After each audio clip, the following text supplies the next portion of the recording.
Hello everybody, Wolfpack here, and welcome to the weekly sim wrap. This is episode number 3, and we have a lot of news to cover this week. That's right, it has been a very busy week.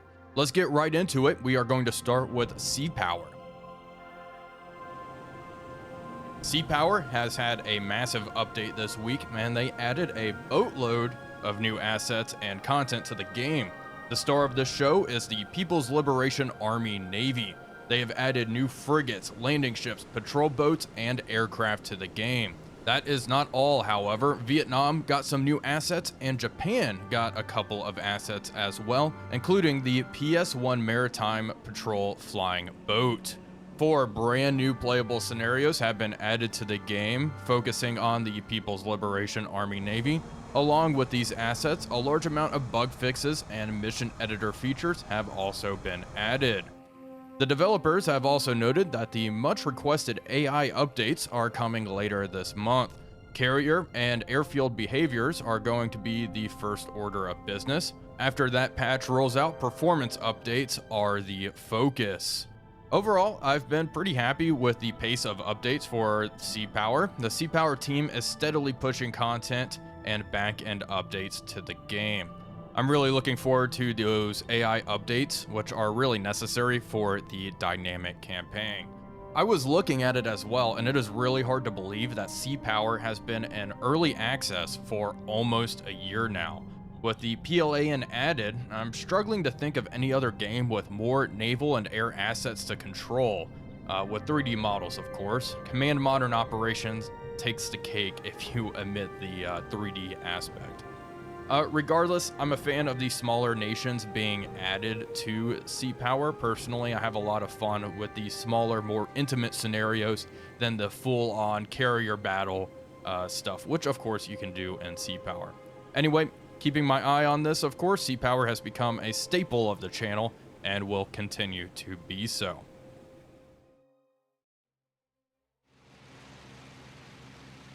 Heading over to IIIL Great Battles, the Siege and Liberation expansion for the game is continuing to roll out aircraft. For those that are unaware, the latest expansion for IIIL Great Battles is focused on adding a mixture of early and late war aircraft to really help flesh out the Eastern Front and make it a more enriched experience. The 2 maps that are being added to the game with this module is Odessa and Leningrad. Both theaters that would make for very interesting campaigns, I think. The latest patch is focused on the Germans, adding the early Bf-109E4, which went into production in the spring of 1940. The aircraft was equipped with 2 20mm MG-FFM cannons and 2 7.62 MG-17 machine guns. Jumping forward a bit, and we got the Ju-87D5 Stuka. This is the most advanced variant of the Stuka. This variant of the Stuka has been requested for quite some time now, as it slots in nicely with the Western Front modules we have in the game. The 2 remaining aircraft for the Siege and Liberation expansion is the IL-2 Mod 44 with its swept wings and the LA-7. After that, we are just waiting on the Leningrad map and the campaigns. As a side note, the 1944 modification IL-2 with the swept wings is an absolute looker. I remember flying this aircraft a lot in the old IL-2 games, and I am excited to do some damage with it here in Great Battles.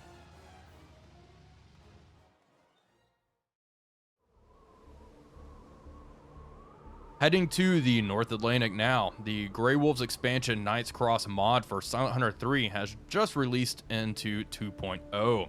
My series that I've been doing on the channel has actually been with the 2.0 version of the mod, as the devs gave me early access to it. The developers of the mod have been hard at work optimizing the mod further and adding new vessels. Over 150 ships are now in the game, and I do want to touch on this. The reason I appreciate what the GWX modders are doing is all the ships look consistent in GWX Knights Cross. There are mods with more ships or ship packs or whatnot, and some of the ships look fantastic and some of the ships look like they're from 2005. And GWX Knights Cross, they all look standardized, which I really like. The game can look old, but if it looks consistent, I think it really sells it all. Additionally, SH3 Commander is now compatible with GWX Knights Cross.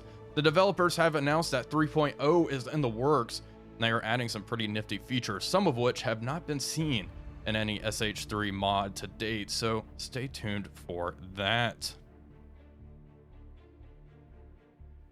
IIIL Korea is continuing to get news updates released about it. This recent dev blog shows off the vast array of bombs and rockets and other weaponry that is going to be in the game. Most notable thing I saw in the screenshot is the drop tanks. Drop tanks are essential for a Korea theater flight sim, and it's nice to see that they are going to be in IIIL Korea. The devs have confirmed it in the past, but seeing the wide array of drop tanks is awesome. It also looks like napalm is going to be in Korea. In the background, we can see those big yellow canisters. Those look like napalm canisters to me, but I could be wrong. Let me know down in the comments what you believe those are. The devs did say a while back that IIIL Korea would be releasing in the winter of 2025, and that is getting closer and closer, and we've yet to hear anything about a release date, so kind of hoping we get some news regarding that here soon. Frankly, I would not be surprised if that 2025 release date gets pushed back a bit. A flight sim that I have just dipped my toes into has gotten a brand new expansion, Wings Over Flanders Fields. This is a World War I flight sim that I actually live streamed over on Twitch a couple of days ago. Despite it being built on an older engine, the dynamic campaign is absolutely top-notch along with the AI in the game. They have just released a new expansion called The Last Hurrah. It adds a bunch of new engine improvements to the game and 2 new aircraft, the Maurice Farman F-40, an early war pusher aircraft, and the Simon Schuckart D-3, a late war German powerhouse. I'm looking into doing a Wings Over Flanders Field series on the channel, so stay tuned to that. The one thing that's kind of holding me back is the lack of cinematic tools in the game. So I'm thinking I will do a first-person exclusive story. We'll see. I'm trying to get creative with it to make it engaging to watch and also show off some of the really cool features this game has. Regardless, if you don't mind some clunkiness in your flight sims, it's a game you should keep on your radar. GHPC got a massive patch in the tail end of September. This adds the teased command mode. This command mode allows you to order other platoons in the mission around, and you give them go codes, kind of like in Door Kickers, for example. So you can push all of your tanks up to a certain ridge, and whenever you want your friendly tanks to advance over that ridge, you give them go code alpha, for example. The devs kind of teased this feature was going to be in the works with the April Fool's real-time strategy game mode they added to the game, and that was definitely laying the groundwork for this command mode feature.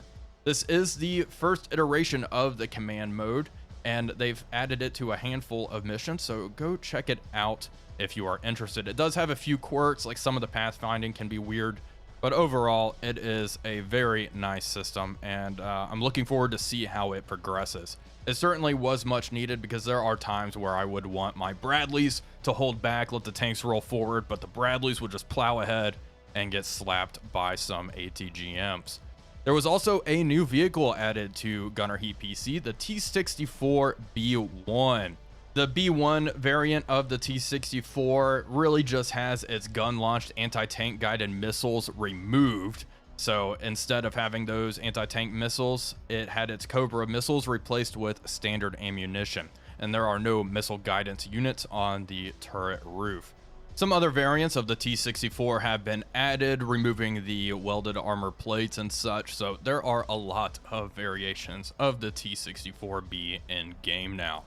In addition to this, there have been some more optics adjustments through the game, and one kind of gamey fix. You can no longer really aim the turret through the commander's binoculars like you used to be able to do. So this makes engaging targets with unstabilized guns like the Martyr a little more realistic and a little more cumbersome like it would be in real life. Regardless, lots of changes in this patch. Be sure to check it out. Last but not least, I wanted to address Wolfpack, the co-op multiplayer subsim that is slowly being worked on. The developers are slowly announcing things as they work on them, like the playable Corvette, a new render pipeline, and such. I mostly wanted to rant about this game though, so bear with me on this one. Wolfpack is an absolute blast to play. My most recent video on it, that's a while ago now, but some of the most fun I've had. And they've added a playable diesel engine room, which is a lot more fun than I think it would be. I really enjoy being back there. However, it has been over 1 year since there has been a proper patch for Wolfpack. Most of the players I know play on the beta branch, which has its own set of issues and has not been updated either, as far as I know. Could be wrong on there, so fact check me, feel free. To me, it feels like the devs are focusing a lot on back-end stuff like the AI, which they've shown off and looks really awesome. Also the campaign system and optimization. All of this is great, but the playable builds of the game are being neglected for way too long at this point, in my opinion. This has all been kind of disappointing to watch, and I hope we see some real news from the project soon, and at least some bug fixes for the game people paid for and are currently playing. Anyway, that is all for today's sim rep. I kind of wanted to do the YouTube thing at the end of this and plug my other social media outlets. I do have a TikTok page for all of you Zoomers, so check that out if you are interested. I really want to get into a solid habit of uploading a short every couple of days. So if you're into that, follow me over there or on Instagram. The links will be down in the description below. If you are interested in supporting the channel, I do have a Patreon, and I also have channel memberships enabled on here. The benefits of these is you will be listed at the end of my YouTube videos, and you also get access to the bi-monthly live streams I do on the YouTube channel after we are done streaming. Anyway, folks, that is all for today's video. I do hope you all enjoyed it. If you did, please be sure to leave a like and comment, as it really does help out the channel. But until next time, this is Wolfpack345 signing off, and I'll see you all on the next one.